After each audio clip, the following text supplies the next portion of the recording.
प्रिय विद्यार्थियों नमस्कार। बीए द्वितीय वर्ष की कक्षा में आपका स्वागत है। अपन पढ़ रहे भारतीय राजनीतिक व्यवस्था के बारे में, जो भी ये द्वितीय वर्ष के सिलेबस के अनुसार दूसरा प्रश्न पत्र है। आज अपन चर्चा करेंगे भारतीय राजनीति में क्षेत्रवाद की भूमिका के बारे में। यानी सर्वप्रथम पढ़ेंगे कि क्षेत्रवाद क्या है और भारतीय राजनीति में क्षेत्रवाद किस प्रकार प्रभावी है। प्रोफेसर रजनी कोठारी ने अपनी पुस्तक पॉलिटिक्स इन इंडिया में क्षेत्रीयतावाद की चर्चा करते हुए लिखा कि देश के सामने एक खतरा राज्यों के संघ से अलग हो जाने का था। राज्यों के भीतर विशिष्ट क्षेत्रों के अलगाव के आंदोलन उठ रहे हैं।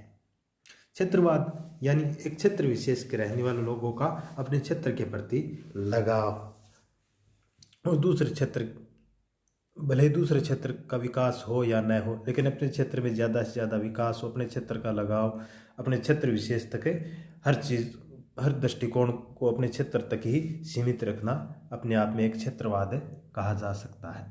तो रजनी कोठारी का भी यही कहना है कि ये क्षेत्रवाद देश की एकता और अखंडता के लिए भी एक खतरा है।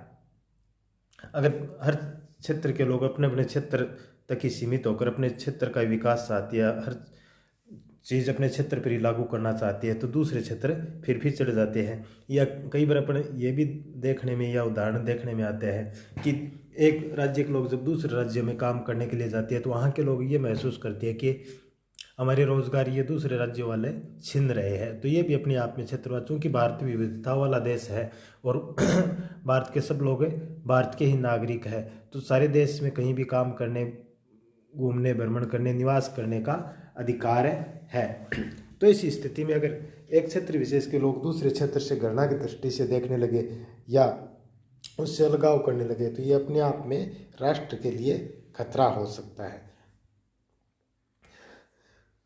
तो क्षेत्रवाद के संबंध में अपन निम्नलिखित शीर्षकों के अंतर्गत चर्चा कर सकते हैं कि भारतीय राजनीति में क्षेत्रवाद की क्या भूमिका है। क्षेत्रीयतावाद और पृथक राज्यों की मांग।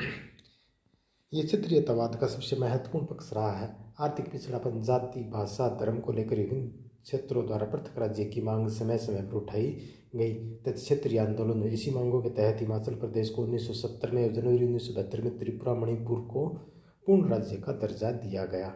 यानी यहाँ ये चीज़ें बताई गई कि भारत में जब देश स्वतंत्र हो गया और फिर जो राज्यों का पुनर्गठन किया गया 1956 में, उस समय 14 राज्य थे, लेकिन धीरे धीरे आज राज्यों की संख्या 28 हो गई।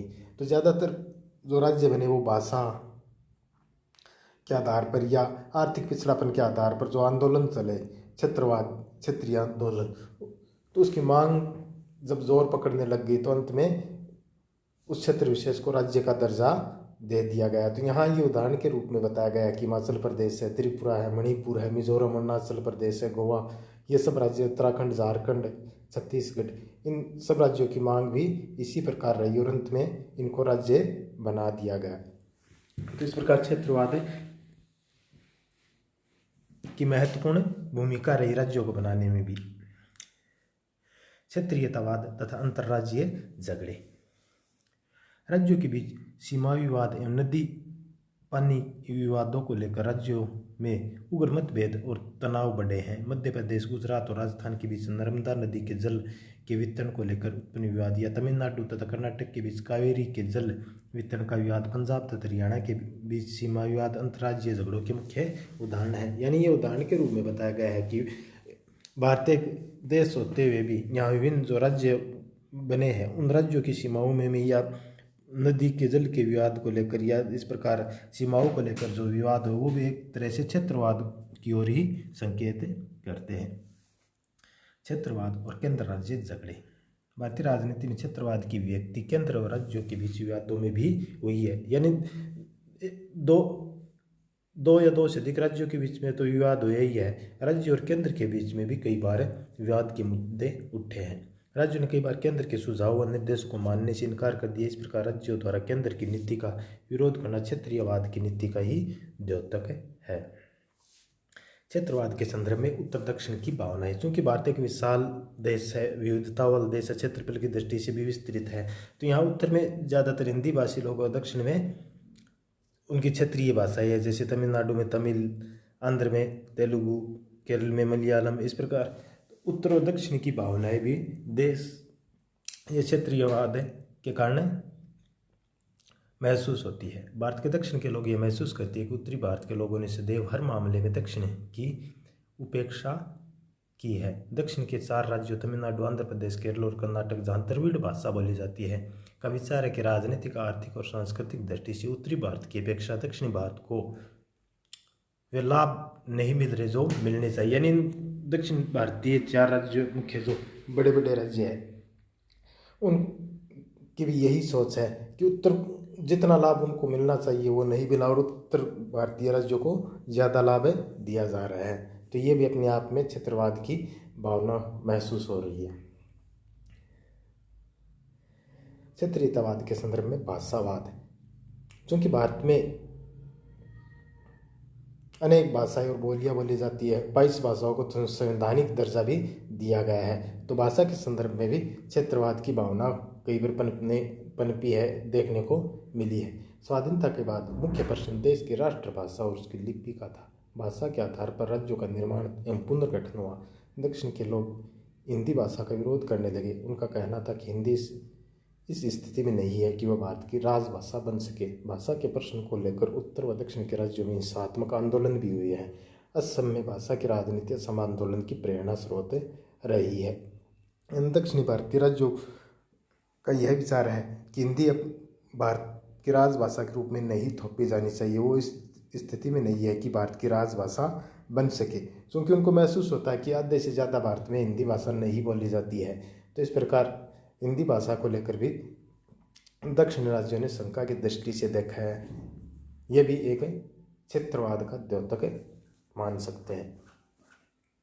क्षेत्रीयतावाद और भारतीय संघ से पृथक होने की मांग, यानी एक तो पृथक राज्य बनाने की मांग हुई, लेकिन देश से ही अलग होने की भी मांग कई बार उठी है। क्षेत्रीयतावाद के आंदोलन को प्रबल बनाने में तमिलनाडु के द्रविड़ मुनेत्र कड़गम दल की प्रमुख भूमिका रही है।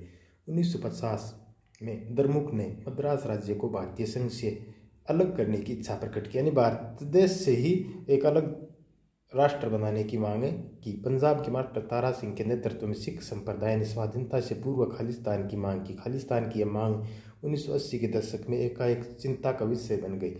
नागा आंदोलन, स्वतंत्र गोरखालैंड की मांग, स्वतंत्र कश्मीर सपना, इसी प्रकार की अन्य समस्याएं, नहीं ये कई क्षेत्रीय समस्याएं इस प्रकार की उभरी है जो देश की अखंडता को भी नुकसान पहुंचाने का प्रयास किया गया, जिसमें उदाहरण के रूप में बताया गया है कि पंजाब में खालिस्तान की मांग, कश्मीर को अलग स्वतंत्रता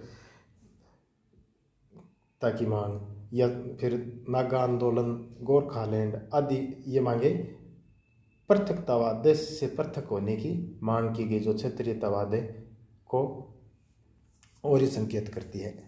क्षेत्रीयतावाद और स्वायत्तता की मांग पिछले कुछ समय से मांग की जा रही है कि राज्यों को केंद्र पर अत्यधिक निर्भरता को कम किया जाना चाहिए। स्वायत्तता की यह मांग तब और प्रबल हो जाती है जब केंद्र व राज्यों में अलग अलग राजनीतिक दलों की सरकार। स्वायत्तता का अर्थ होता है कि राज्यों को ज़्यादा अधिकार दिया जाना। तो ये मांगे भी अब जोर पकड़ने लग गई है कि केंद्र का राज्यों में कम से कम हस्तक्षेप होना चाहिए, और ये स्थिति तब और ज़्यादा हो जाती है जब केंद्र में एक राजनीतिक दल की सत्ता और जबकि राज्य में दूसरे राजनीतिक दल की। तो वो चाहते हैं कि केंद्र राज्य के मामले में कम से कम हस्तक्षेप करे और ज़्यादा से ज़्यादा स्वायत्तता की मांग करते हैं, ज़्यादा से ज़्यादा अधिकारों की मांग करती है ताकि केंद्र पर उनकी निर्भरता कम हो। तो इस प्रकार क्षेत्रीयतावाद के बारे में आज अपन चर्चा की है कि भारतीय राजनीति में क्षेत्रवाद कहाँ तक जड़ जमा चुका है, कैसे प्रभावित कर रहा है। तो आज बस इतना ही, कल नए टॉपिक पर फिर हाजिर होंगे। तब तक के लिए नमस्कार, धन्यवाद।